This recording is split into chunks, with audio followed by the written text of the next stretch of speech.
Subscribe now and press the bell icon. Never miss an update.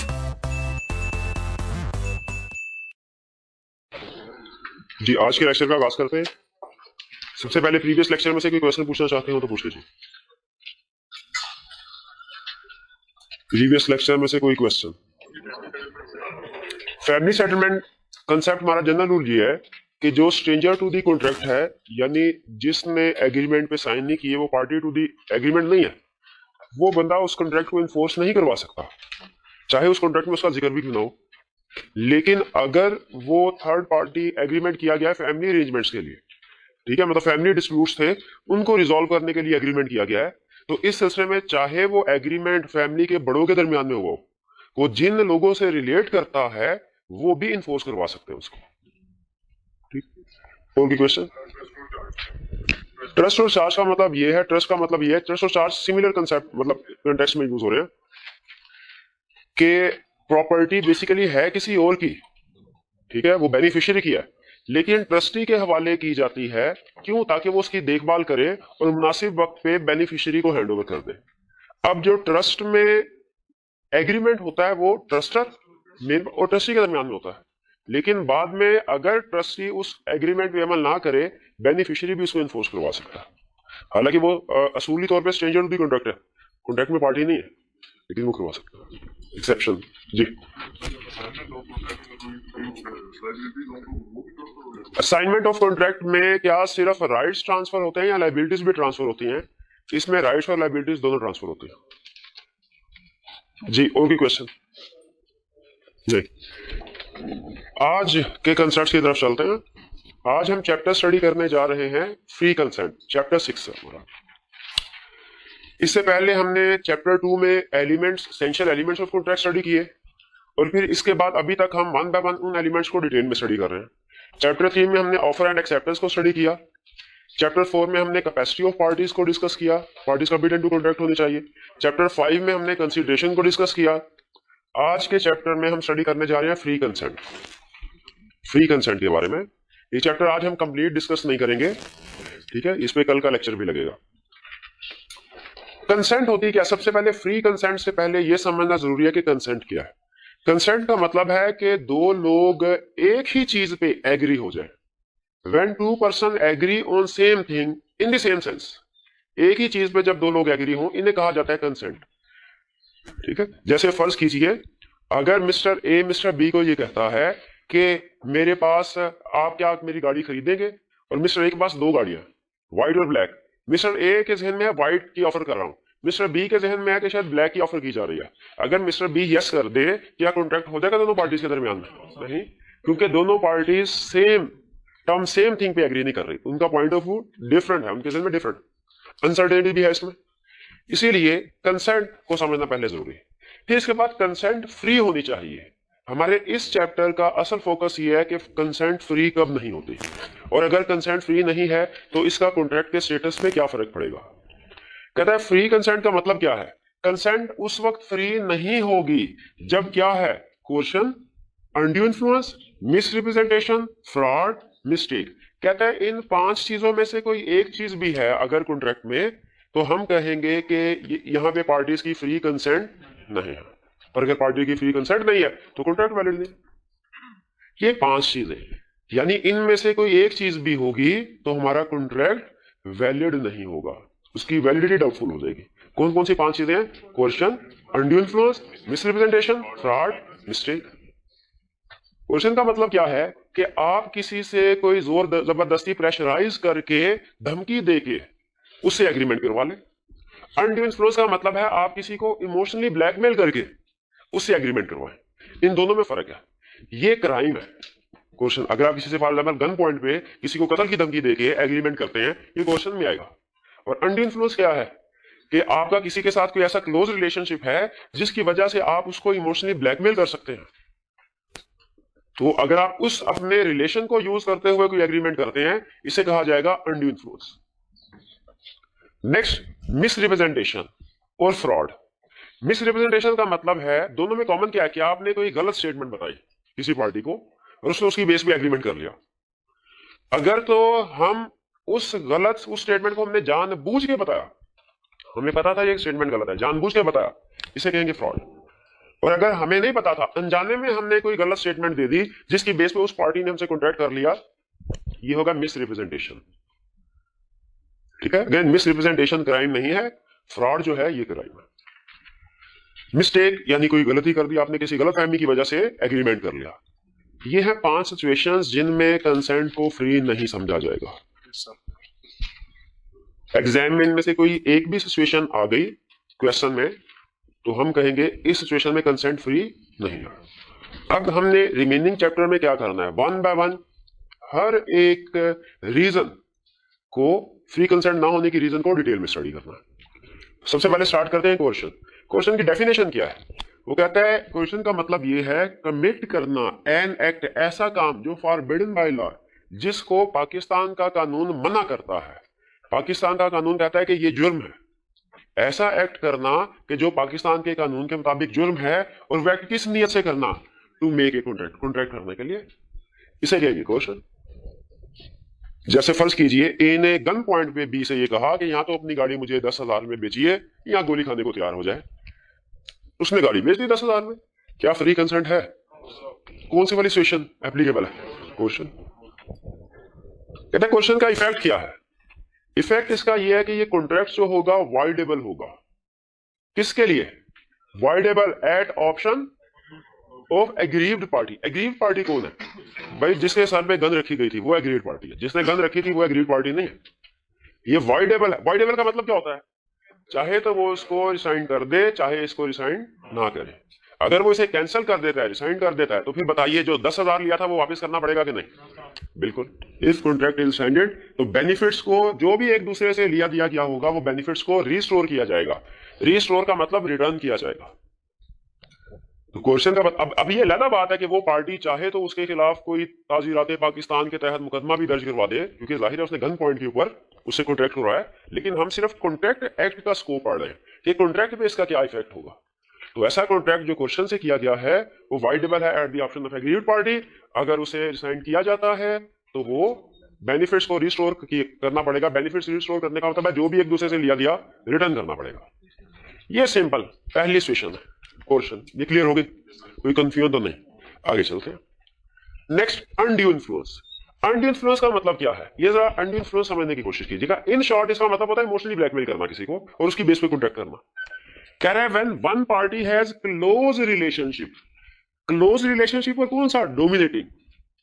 Dominating relationship हो, जैसे father और सन close relationship है, dominating है, father dominate कर रहा है। याद रखिए लॉ फादर और सन दोनों को separate entity, separate person consider करता है। ठीक है, और क्या इन दोनों के दरमियान में भी कोई एग्रीमेंट हो सकता है? बिल्कुल हो सकता है। देखने में हमें लगेगा एक ही घर में रहते हैं, एक ही लोग हैं, एक ही फैमिली है, लेकिन लीगली याद रखें ये दो सेपरेट पर्सन है और इन दोनों के दरमियान में भी कॉन्ट्रैक्ट हो सकता है। कहता है when one party has dominating relation and, और क्या करती है? इस रिलेशनशिप को यूज करती है, इसलिए कॉन्ट्रैक्ट में कोई अनफेयर एडवांटेज ऑब्टेन करने के लिए। कॉन्ट्रैक्ट में कोई अनफेयर एडवांटेज ऑब्टेन करने के लिए। फर्ज कीजिए बाप ने बेटे से कहा कि भाई मैं सारी उम्र तुम्हारी परवरिश करता रहा हूं, अब तुम 18 साल के हो चुके हो, तो अब ऐसा करो जो मैंने सारी उम्र तुम पे पैसा खर्च किया है, मुझे एक प्रोमिसरी नोट लिख दो कि तुम मुझे वो वापस करोगे। बेटे ने कहा अच्छा वो कितना खर्चा किया है? उन्होंने कहा उसका तुम्हें होश नहीं थी, मिल मिला के मैंने असल में फर्ज कीजिए 10 लाख खर्च किया। उसने कहा मैंने 50 लाख खर्च किया, मैं तो तुम्हें सोने के चम्मच से खिलाता रहा हूँ। ठीक है 50। अगर वो अन हाई प्राइस जो है उसको उसका प्रोमिसरी नोट या बॉन्ड क्रिएट उसे ले लेता है, क्या ये वैलिड होगा? ये वैलिड नहीं है। क्यों वैलिड नहीं है? यहां जो एग्जांपल दी हमने, क्योंकि अनड्यू इन्फ्लुएंस जो है वो एक्सरसाइज किया गया था। ठीक है, अनड्यू इन्फ्लुएंस एक्सरसाइज किया गया था। अब सुनिए, इसी तरह फर्ज कीजिए एक डॉक्टर है, उसका पेशेंट है। लॉ कहता है डॉक्टर और पेशेंट के दरमियान में भी जो रिलेशनशिप होता है ये डोमिनेटिंग होता है। इसमें डोमिनेट कौन कर रहा होता है? डॉक्टर। अगर फर्ज कीजिए मरीज जेर इलाज है और डॉक्टर मरीज को कहता है भैया आपकी जिंदगी रह गई है 2 दिन की और मेरे पास एक इंजेक्शन है, अगर इंजेक्शन लगवाऊंगा फिर आप ठीक हो जाएंगे। ये इंजेक्शन जो है अभी तो आप इंजेक्शन आपको पता भी नहीं चलेगा कहां से मिलता है और ढूंढने में देर हो जाएगी मंगवाने में, ये मैंने बाहर से मंगवाया है। तो ये इंजेक्शन वैसे तो 50,000 में आता है, लेकिन आप मुझे 50 लाख रुपया देंगे फिर मैं इंजेक्शन लगाऊंगा। अब बताइए वो उस पेशेंट के साथ अगर एग्रीमेंट कर लेता 50 लाख का, ठीक है, और इंजेक्शन लगाया था, क्या 50 लाख रिकवर करवा लेगा बाद में? नहीं। क्यों नहीं करवाएगा? कंसेंट फ्री नहीं है। फ्री क्यों नहीं है? Undue influence.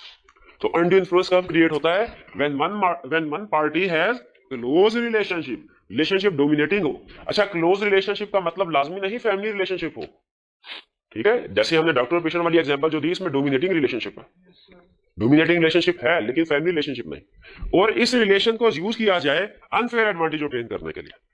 अब लॉ ने हमें लिस्ट दी है उन रिलेशनशिप्स की जिनमें एक पार्टी डोमिनेट कर सकती है दूसरे की विल को। लॉ ने हमें लिस्ट दी उन रिलेशनशिप्स की जिनमें एक पार्टी डोमिनेट कर सकती है दूसरे की विल को। और हमारे लिए इस लिस्ट को पढ़ना समझना इसलिए भी जरूरी है क्योंकि केस स्टडी में ये रिलेशनशिप वो डिस्कस कर रहे हैं, हमें फौरन पता चल जाए कभी ये एग्जांपल तो वहां पे लिखी हुई थी, इस रिलेशनशिप में तो अनड्यू इन्फ्लुएंस होता है। लॉ ने हमें कुछ एग्जांपल दी जिसमें अनड्यू इन्फ्लुएंस अज्यूम किया जाता है, प्रिज्यूम किया जाता है, और कुछ लिस्ट दी जिसमें अनड्यू इन्फ्लुएंस प्रिज्यूम नहीं किया जाता। इन दोनों में फर्क क्या होगा भला? जैसे पेरेंट एंड चाइल्ड, इस रिलेशनशिप में लॉ प्रिज्यूम करता है अनड्यू इन्फ्लुएंस होगा। हस्बैंड एंड वाइफ, इसमें लॉ प्रिज्यूम करता है कि अनड्यू इन्फ्लुएंस, यानी इसमें अनड्यू इन्फ्लुएंस प्रिज्यूम किया जाता है, इसमें अनड्यू इन्फ्लुएंस प्रिज्यूम नहीं किया जाता। अब बताइए, अगर इसका मतलब क्या फर्क, प्रिज्यूम किया जाने में, प्रिज्यूम ना किए जाने में?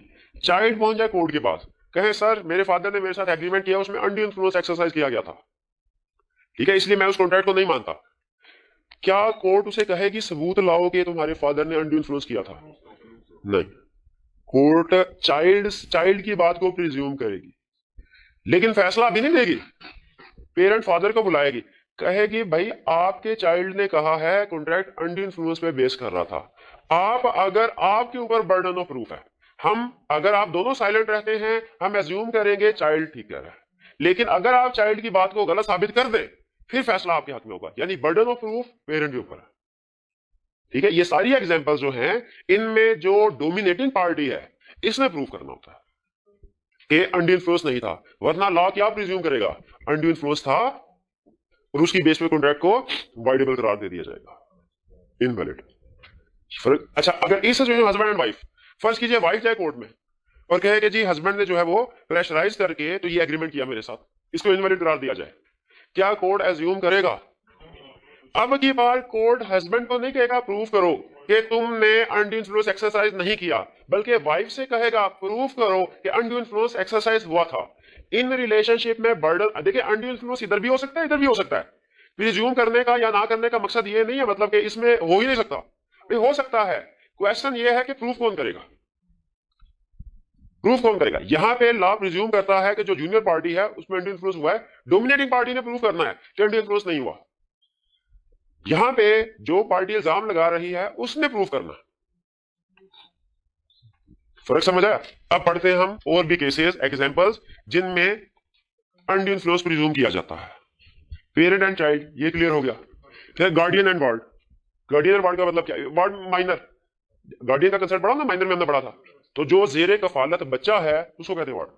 अब जो जेरे कफालत बच्चा है, जिस तरह जो रिलेशन जो सिचुएशन पेरेंट एंड चाइल्ड की है वो भी देखिए गार्डियन और माइनर की है, जो उसके जेरे कफालत है। ट्रस्टी एंड बेनिफिशियरी, ट्रस्टी और बेनिफिशियरी में भी लॉ प्रिज्यूम करता है अनड्यू इन्फ्लुएंस है। ट्रस्टी और बेनिफिशियरी भी क्लास में अभी स्टार्ट में डिस्कस किया हमने। और गुरु एंड डिसाइपल, गुरु का मतलब क्या है? गुरु और उसका चेला।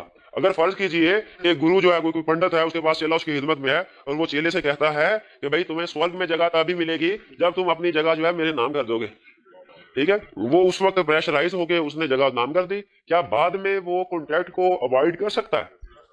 बिल्कुल जाके कह सकता है। लॉ प्रिज्यूम करेगा कि जो डिसाइपल था इसके ऊपर अनड्यू इन्फ्लुएंस इंपोज किया गया था, ठीक है। और गुरु को प्रूव करना पड़ेगा, नहीं सर मैंने अनड्यू इन्फ्लुएंस जो इंपोज नहीं किया। अब आगे इसकी फर्दर भी कुछ एग्जांपल्स हैं, वो भी हम डिस्कस करते हैं। फर्दर एग्जांपल्स क्या हैं? Solicitor and client. Solicitor and client किसको कहते हैं? सोलिसिटर का मतलब वकील और क्लाइंट का मतलब, अब फर्ज कीजिए कि एक क्लाइंट आके कोई बंदा कोर्ट में जाके कहता है सर वकील ने कहा था ये वकालतनामा इसके ऊपर साइन,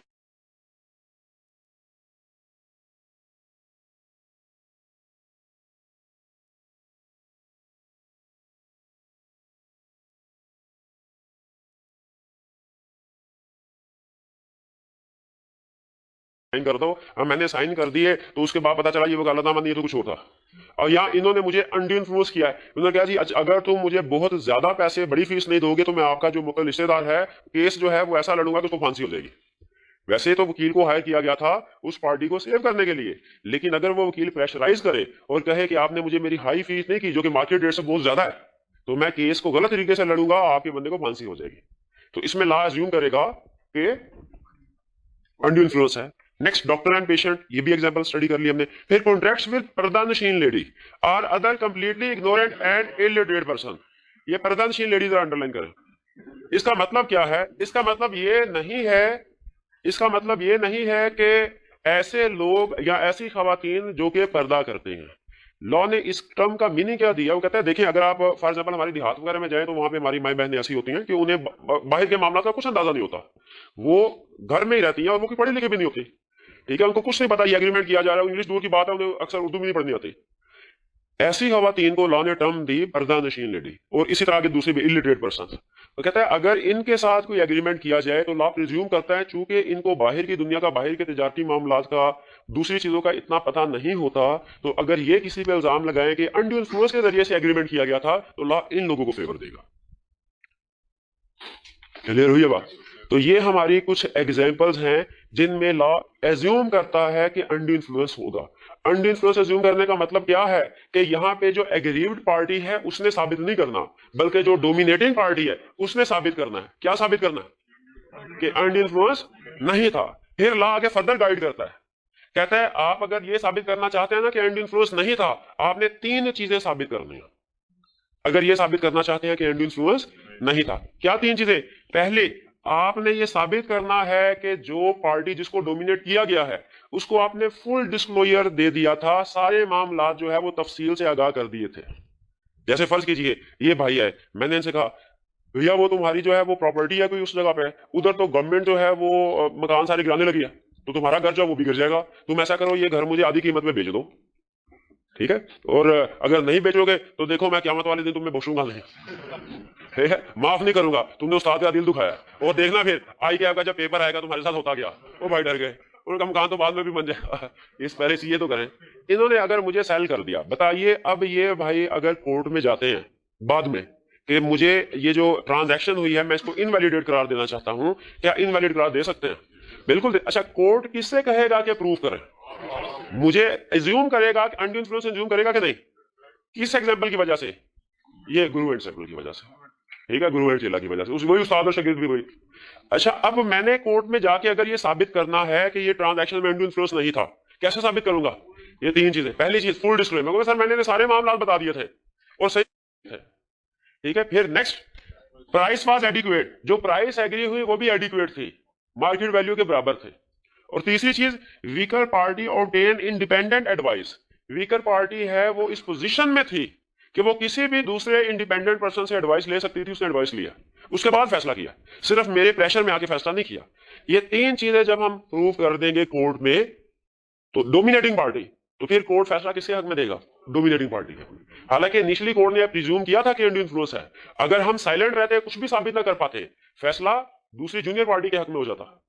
लेकिन अगर डोमिनेटिंग पार्टी ये 3 चीजें साबित कर दे तो कोर्ट इस डोमिनेटिंग पार्टी के हक में फैसला दे। इसे कहता है रिबर्ट करना, प्रिजम्पशन को रिबर्ट करना। रिबर्ट करना मीन चैलेंज करना, उसको गलत साबित करना। रिबर्ट, REBUTT, रिबर्ट करना। अच्छा, अब वो एग्जांपल्स जिनमें कोर्ट अनड्यू इन्फ्लुएंस प्रिज्यूम नहीं करता, husband and wife, creditor and debtor, landlord and tenant, master and servant. यानी मास्टर एंड सर्वेंट तो पुरानी एग्जांपल है, इसको यूं भी कह सकते हैं एम्प्लॉयर एंड एम्प्लॉय। इसमें भी एम्प्लॉयर या मास्टर जो है वो इस पोजीशन में होता है, वो जो कहेगा जाहिर एम्प्लॉय ने या सर्वेंट ने वही काम करना है। लेकिन लॉ कहता है इसका ये मतलब नहीं है कि अनड्यू इन्फ्लुएंस है, वो चाहे तो जॉब छोड़ के जा भी सकता। इनमें अनड्यू इन्फ्लुएंस प्रिज्यूम नहीं किया जाएगा। इसका मतलब क्या हुआ? क्या इन सिचुएशन में कभी अनड्यू इन्फ्लुएंस नहीं होगा? इनमें भी हो सकता है, लेकिन अगर इन सिचुएशन में अनड्यू इन्फ्लुएंस है तो फिर किसको साबित करना पड़ेगा? जो इल्जाम लगा रहा है। यानी हस्बैंड एंड वाइफ में अगर वाइफ जाती है तो फिर वाइफ को साबित करना पड़ेगा कि अनड्यू इन्फ्लुएंस था, हस्बैंड ने साबित नहीं करना कि अनड्यू इन्फ्लुएंस नहीं था। यहां पे तो डोमिनेटिंग पार्टी को साबित करना पड़ता है कि अनड्यू इन्फ्लुएंस नहीं था इन 3 कंडीशन की बेस पे। यहां पे जो दूसरी पार्टी इल्जाम लगा रही है उसने साबित करना। जी वो कहता है अगर फर्ज कीजिए साबित हो जाए कि अनड्यू इन्फ्लुएंस था, तो फिर इसका इफेक्ट क्या होगा? कॉन्ट्रैक्ट है voidable at the option of agreed party. फिर लेकिन वो कहता है लेकिन यहां पे था कि बेनिफिट्स को रिस्टोर किया जाएगा। यहां पे कहता है कि कोर्ट में सेट असाइड कॉन्ट्रैक्ट एब्सोल्युटली और कंडीशनली, कोर्ट चाहे तो पूरे का पूरा कॉन्ट्रैक्ट सेट असाइड कर दे, उस सूरत में जो भी लिया दिया गया वो रिटर्न करना पड़ेगा। और कोर्ट चाहे तो कंडीशनली कॉन्ट्रैक्ट को सेट असाइड करे। भाई एब्सोल्युटली और कंडीशनली का क्या मतलब है? फर्ज कीजिए कि एक पर्दानशीन लेडी भी हाथ में है, उनके नाम पे बहुत सी जो है वो एग्रीकल्चर प्रॉपर्टी है। अब जो गांव का चौधरी है वो उनके पास आके कहता है आपने अखबार पढ़ा आज का इंग्लिश का? उनका नहीं, मैंने तो नहीं पढ़ा, मुझे तो इंग्लिश आती है। उनका उसमें लिखा हुआ है कि गवर्नमेंट आएगी और ये जितने भी एग्रीकल्चरल लैंड है वो सारी की सारी अपने कब्जे में कर लेगी और आपको बदले में सिर्फ 10 लाख रुपया गवर्नमेंट देगी। असल में उस प्रॉपर्टी की वैल्यू है 1 करोड़। अब प्रधानशील लेडी जो है वो परेशान घबरा गई, अच्छा सिर्फ 10 लाख देंगे? चौधरी कहा लेकिन मैं जो है मेरा एक वाकिफकार है, मैं ये जमीन को बचा सकता हूं, लेकिन मैं क्यों बचाऊं, ये तो आपकी है। प्रधानशील लेडी ने कहा फिर? उन्होंने कहा हाँ एक शर्त है, क्या? कि आप मुझे 50 लाख में बेच दे। अब अगर 50 लाख में ये उसको बेच दी गई और बाद में प्रधानशील लेडी को पता चला ये खबर तो झूठ दी, क्या वो कोई एक्शन ले सकते हैं? बिल्कुल ले सकते हैं, ठीक है, ये लॉ प्रिज्यूम करेगा। उसी तरह फर्ज कीजिए कि अगर उन्हें पैसों की शदीद जरूरत थी, तो दूसरा केस, उन्हें पैसों की शदीद जरूरत थी और गांव का जो चौधरी था उसने ये कहा कि जी आपकी तो जगह जो है ये है ही 10 लाख की, आपको पैसों की शदीद जरूरत है, 10 लाख रुपए मैं देने को तैयार हूं। गलत स्टेटमेंट दी उसको और ये कॉन्ट्रैक्ट हो गया। उसके बाद उस पर्दानशीन लेडी ने, फॉर एग्जाम्पल वो कोई बेवा है, उसने वो 10 लाख रुपए अपने बच्चे के तालीमी अखराजात पे लगाने थे, खर्च कर लिए। बाद में उनको पता चला कि मेरी जगह जो मैंने 10 लाख में बेच दी ये तो 1 करोड़ में थे। क्या कोर्ट में जाके केस फाइल कर सकते हैं? अच्छा अब सुनिए, साबित हो गया अनड्यू इन्फ्लुएंस है। अगर जो गांव का चौधरी है वो ये 3 कंडीशन साबित नहीं कर पाता, full disclosure, price was adequate और इंडिपेंडेंट एडवाइस, तो फिर कोर्ट किसके हक में फैसला कर देगी? उस प्रधानशील लेडी के हक में। लेकिन उसे जब कहा जाए हाँ भी वाइडेबल कैंसिल करना है, वो कहेगी बिल्कुल कैंसिल करना है। अब असूली तौर पे तो फिर ये कहना चाहिए कि तुम ये सारी प्रॉपर्टी, चौधरी तुम ये सारी प्रॉपर्टी प्रधानशील लेडी के नाम पे ट्रांसफर करो और प्रधानशील लेडी तुम ये 10 लाख रुपए इसको अदा करो। वो लेडी कहे मेरे पास पैसे है नहीं, वो तो बच्चे की तालीमें लगा दिए सारे। अब क्या बताइए, कोर्ट इस सिचुएशन में आपके ख्याल में क्या चीज है जस्ट एंड फेयर? कि क्या किया, क्या पूरे का पूरा कॉन्ट्रैक्ट कैंसिल कर दिया जाए या पार्टली कहा जाए गांव के चौधरी को कि भाई जो 1/10 पोर्शन बनता है वो तुम अपने पास रखो और 9/10 जो है वो ट्रांसफर कर दो। यानी ये कॉन्ट्रैक्ट एब्सोल्युटली वाइड नहीं हुआ, कंडीशनली हुआ या पार्शली हुआ। ये कंसेप्ट समझ आ गया? चलिए नेक्स्ट वो कहता है डिफरेंस क्या है। दोनों कंसेप्ट हमने स्टडी कर लिए, कोर्सन का भी अनड्यू इन्फ्लुएंस का भी। कहता है दोनों में डिफरेंस क्या है। डिफरेंस के लिए उसने ये कुछ पॉइंट्स हमें बताया। सबसे पहले कह रहे हैं रिलेशनशिप। बताइए कोर्सन में अगर एक बंदा दूसरे को धमकी देता है और दोनों में रिलेशनशिप होगा कोई लाजमी है? नहीं। लेकिन अनड्यू इन्फ्लुएंस के लिए दोनों पार्टीज का रिलेटेड होना जरूरी है, कोर्सन के लिए रिलेटेड होना जरूरी नहीं है। कंसेंट, कोर्सन में कंसेंट ली जाती है बाय थ्रेट और अनड्यू इन्फ्लुएंस में कंसेंट ली जाती है, डोमिनेट किया जाता है दूसरे की विल को, यानी उसकी मर्जी को इन्फ्लुएंस किया जाता है, इमोशनल ब्लैकमेल किया जाता है। Nature of pressure, physical, mental. Who can exercise, कोई स्ट्रेंजर भी कोर्सन एक्सरसाइज कर सकता है, लेकिन यहां पे कोई पार्टी टू दी कॉन्ट्रैक्ट ही होगी। जैसे फर्ज कीजिए ए ने बी का बच्चा अगवा कर लिया और बी को कहा कि तुम अपनी प्रॉपर्टी सी को बेचो।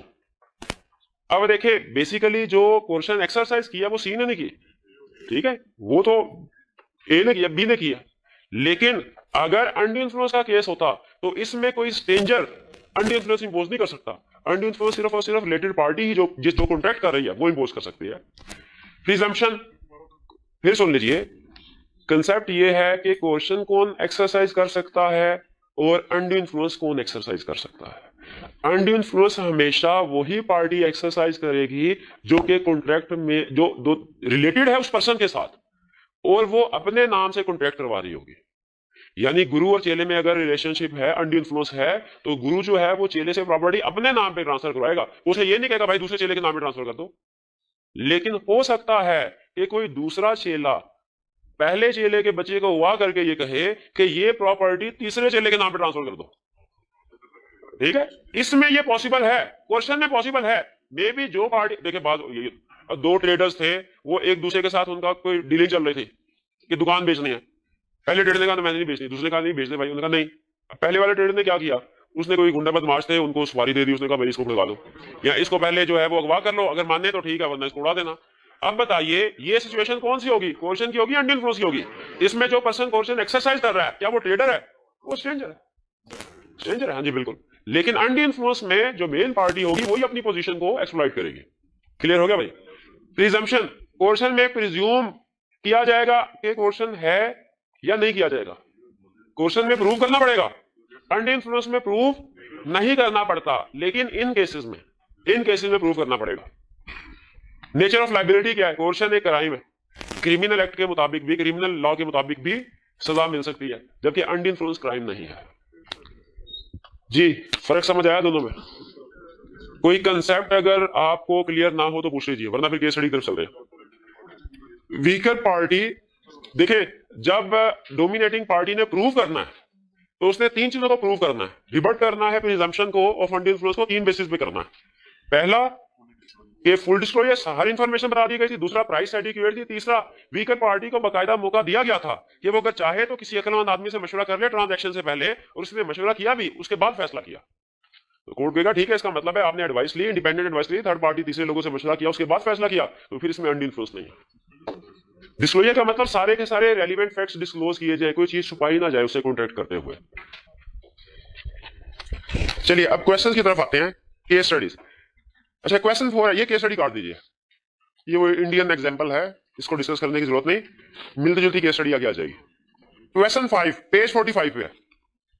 Jamal threatened Rafia to murder her son Atif if she did not sell her house to Mujahid. ये देखें वही बात आ गई, ठीक है। Rafia did so as she was told under the provisions of contract at 1870 to comment on the validity of the above contract. बताइए कौन सा एसेंशियल मिसिंग है? कौन सा एसेंशियल मिसिंग है यहाँ पे? फ्री कंसेंट नहीं है। इस कॉन्ट्रैक्ट का स्टेटस क्या है? Voidable at the option of.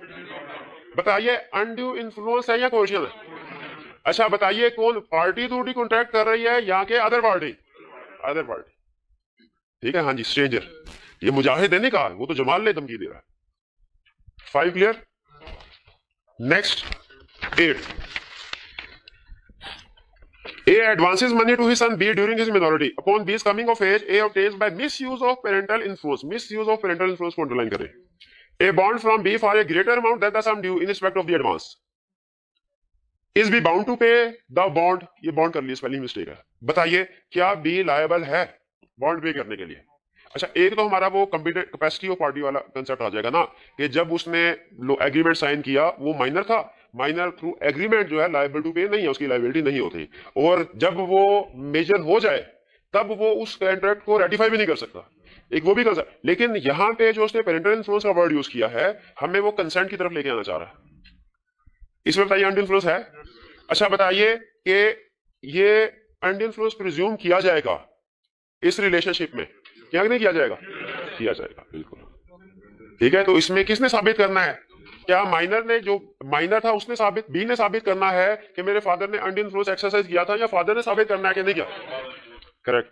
9, A tells his wife that he would commit suicide if she did not transfer her personal assets to him. She does so under this threat. Can the wife avoid the contract?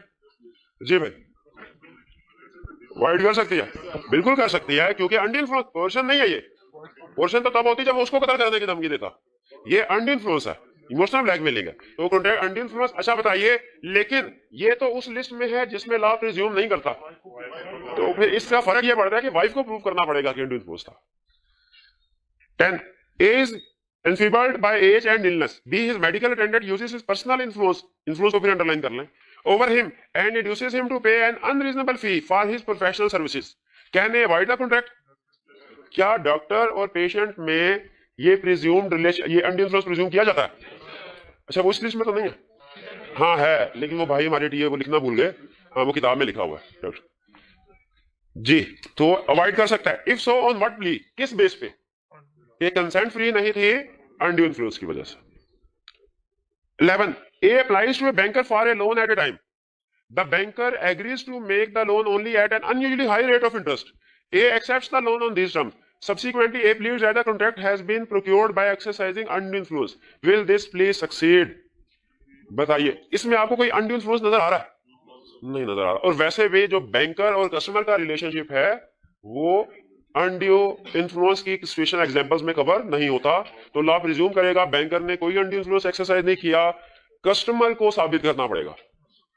और जहां तक given situation का ताल्लुक है, इसमें कोई ऐसी बात नहीं है जिसमें हम कह सके कि कस्टमर जो है वो साबित कर पाएगा। वो वाइफ वाली एग्जांपल में भी सिमिलर सिचुएशन थी, उसमें भी अंडर इन्फ्लुएंस प्रिज्यूम नहीं करता कोर्ट, लेकिन वहां पे हमें क्वेश्चन में उसने फैक्ट दे दिए थे जिससे हमने साबित किया कि अंडर इन्फ्लुएंस एक्सरसाइज हुआ है। Question 12, Tariq was seriously ill and needed money for his operation. Murad agreed to lend him rupees 100,000 at 15% per annum. The rate of interest prevalent in the market was 10% per annum. Later, Tariq refused to pay interest in excess of 10%, claiming that he entered into agreement under undue influence of Murad. Do you agree with Tariq? अब ये वही 11 वाली situation है, थोड़ा सा उसने case के facts को बदल दिया है। इसमें हाई इंटरेस्ट रेट चार्ज किया जा रहा है, लेंडर और जो बोरोवर है उसका रिलेशनशिप में प्रिज्यूम नहीं किया जाता। ठीक है, तो यहां पे भी अगेन लॉ प्रिज्यूम नहीं करेगा, वो साबित करना पड़ेगा तारिक को कि अंडर इन्फ्लुएंस एक्सरसाइज किया गया था। और क्वेश्चन में हमारा कंक्लूजन ये होगा कि चूंकि फैक्ट्स में कोई ऐसी चीज नहीं है, इसलिए तारिक साबित नहीं कर पाएगा। समझ आगे बात। 13, ये क्या क्वेश्चन बैंक का भी क्वेश्चन है। Arif told Bano his wife that he would divorce her if she does not transfer her personal assets to him. She agreed to transfer her assets to him. Can Bano avoid the contract? हाँ जी बिल्कुल under influence है, हालांकि हाँ जी बिल्कुल, provided के wife proof करते हैं। नेक्स्ट क्वेश्चन 17, नहीं सॉरी, हाँ ठीक है, वो हमारे लेक्चर में कवर नहीं हुआ जी। पाकिस्तान पीनल कोड का मतलब यह है कि ऐसा ताज़ीराते पाकिस्तान जिसमें सजा मिलती है क्राइम की। ठीक है, पाकिस्तान पीनल कोड, पाकिस्तान जी। कोई क्वेश्चन पूछना चाहते हो तो पूछ लीजिए, कोई क्वेश्चन नहीं जी जी।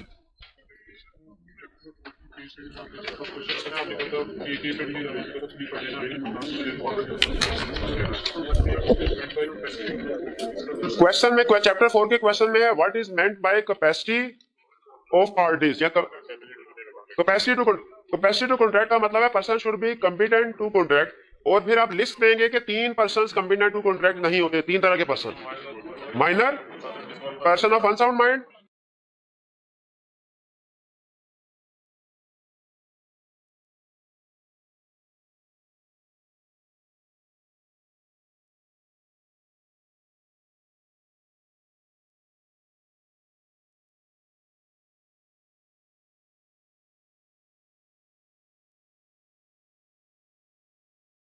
और पर्सन डिस्क्वालीफाइड वाला। यही है capacity to party. Capacity to party में हम बताते यही है कि ये नहीं बताते कि कौन कौन लोग कॉम्पिटेंट टू कॉन्ट्रैक्ट है, ये बताते हैं कौन कॉम्पिटेंट टू कॉन्ट्रैक्ट नहीं है। सिमिलर कंसेप्ट यहाँ पे मैंने ये तो नहीं बताया फ्री कंसेंट कब होगी, ये बताया है फ्री कंसेंट कब नहीं होगी। ठीक है, तो वो भी उसमें कंसेप्ट सेम है जी जी। कंसेंट की डेफिनेशन में लिखा हुआ है when parties agree on the same thing in the same sense. In the same sense का मतलब ये है कि दोनों पार्टीज का पॉइंट ऑफ व्यू सिमिलर हो, यानी अगर मिस्टर ए